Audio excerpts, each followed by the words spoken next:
Hi everyone, and welcome to the class today. Thanks for taking the time to be here. Today we're going to talk about how to make an emergency preparedness plan, and specifically one that is geared towards your context and your needs. Now this class is offered on behalf of the Mayor's Office of Emergency Management. My name is Tyler Barton and I'll be your instructor today. I have a PhD in disaster risk management as well as a few years of experience implementing risk reduction programs, a few years of experience in disaster response on the operational side of things, and I currently work as a community planner in long-term recovery. So let's get started. We are an office that sits within the city and county of Denver, and we are tasked with keeping city employees and the public safe and informed during disasters. And now really that means that we have a whole community approach. That includes all community groups, all ethnicities, all races, all religions, but it also includes both public and private organizations. And our goal is to keep you as informed and prepared as possible in order to face all of the potential disaster impacts that we might face here in Denver. We want every person in Denver to be as prepared as possible to face the challenges and impacts that we face here and the wide variety of potential disasters that can affect Denver. And that's reflected in the mission and vision statements that you can see on the screen. Now, what do I mean when I say disaster cycle? Let's take flooding as an example. Flood prevention could be zoning regulations that prevent homes from being built in flood-prone areas. An example of flood protection could be building levees that protect homes from incoming waters. Flood mitigation could be raising a house on stilts so that the water levels never reach the front door. Then the flood happens. Flood response could be sending first responders in boats to reach isolated communities and homes that require evacuation or support. And flood recovery would include rebuilding after the event and returning to the new normal. And of course, then we go back to the beginning of the cycle and start all over again at flood prevention. Now this class sits within the prevention part of the disaster cycle. Now, preparing for disasters in Denver is particularly important due to the unique and special characteristics of this city.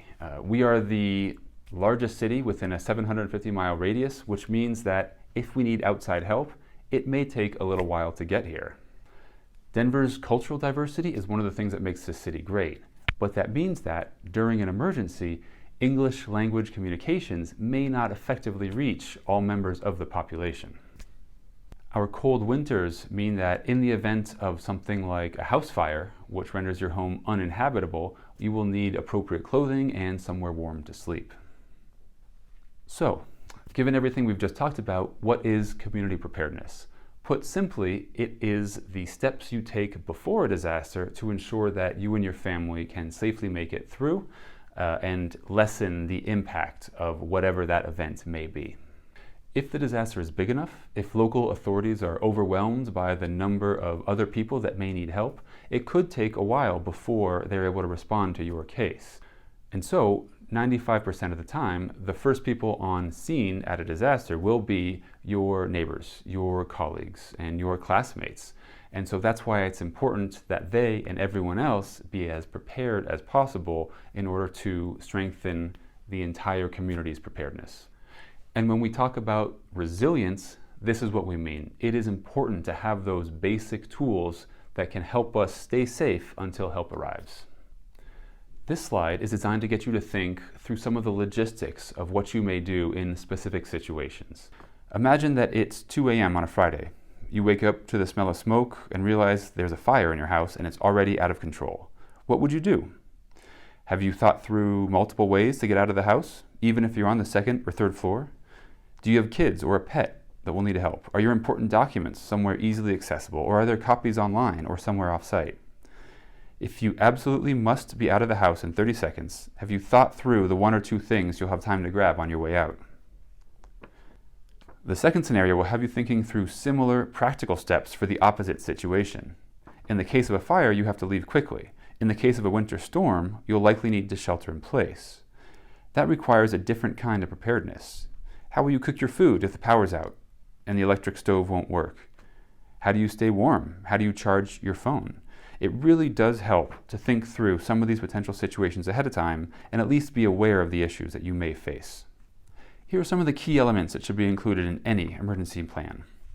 What do you do if something happens and you're at work, and your kids are at school, and you're away from the emergency kit you keep at home? Have you designated someone that the entire family will get in touch with in case you're separated? Does everyone know that phone number by heart? This should be someone outside of the disaster area, as in a big event, the local phone lines will likely be jammed up, and it's actually easier to call someone out of state than it is to call your neighbor. Are you on any sort of life-saving medication? The Denver Office of Emergency Management has a guide, which is also available as a digital PDF document that will walk you through all of these issues, and you can fill it out for your specific circumstances. FEMA, the Federal Emergency Management Agency, also has templates online that you can use to help direct your plan and make sure it's comprehensive. I highly recommend filling out one of these documents and keeping a physical copy secure in your home, but also having a copy available online so that you can access it from anywhere in an emergency. Every community, every neighborhood is different, so it's really important to know the hazards in your area. For some communities, that might be homes built in a flood-prone area.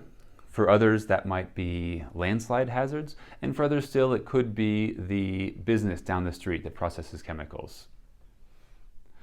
Now, this slide also outlines some of the other things that are good to include and consider in your emergency management plan for individuals, but also families.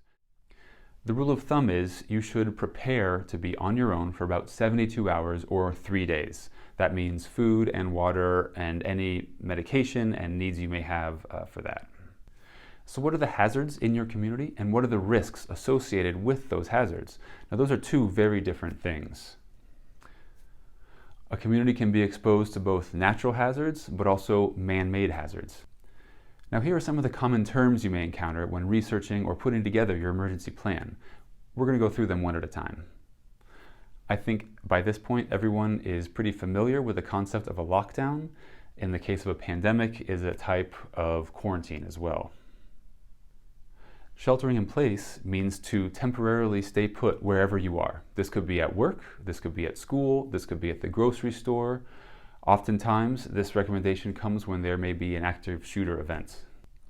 Residential sheltering can be similar to a lockdown in that it is a stay-at-home order. And evacuation means to leave a building or structure as quickly and safely as possible. A good emergency plan will have thought through the logistics of how and where and when to meet up with family members if you've become separated during the event. And it's also a good idea to have backup plans just in case the first won't work for whatever reason.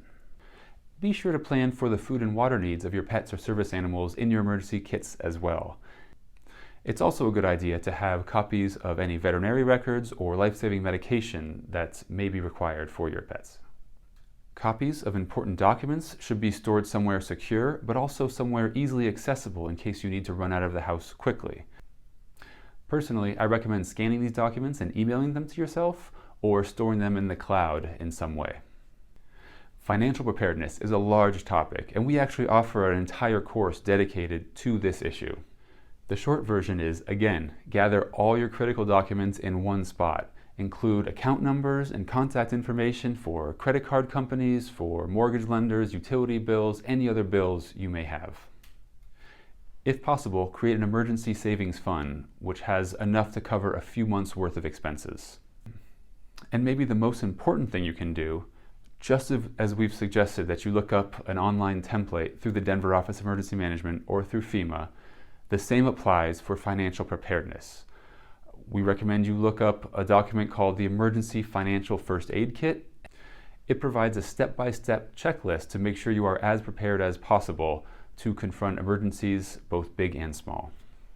Also, get insurance. Homeowners insurance, car insurance, renter's insurance. If possible, those are really good things to have as well to help with your long-term financial stability. The more insurance you can afford, the better off you'll be after an emergency.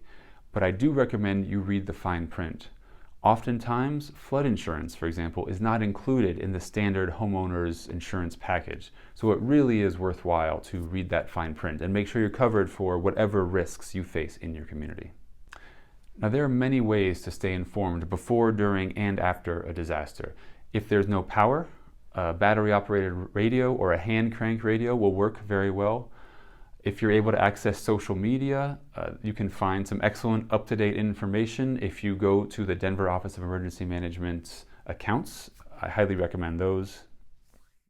And there are also dedicated apps that you can use, weather apps, the Red Cross apps, and others.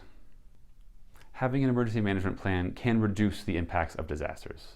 It can save lives, it can save property. Being financially prepared will put you in a much better situation in the long term. And it's amazing how having a plan can actually reduce fear and anxiety of the unknown. Knowing that you have a plan, knowing that you and your family will be safe really does offer a certain level of peace of mind. So, if you would like to know more, you can reach out using any of the methods that are listed on this slide. And if you would like a more personal touch, please feel free to reach out by phone or come say hi at one of our in-person events. Here is a list of some of the other free courses offered by the Denver Office of Emergency Management. They are highly informative and I recommend them. And if you have any comments or experiences to share, please do so in the comments section below. We will do our best to answer as many of the questions as we can. Be sure to follow this channel for more helpful information. Thanks and stay safe.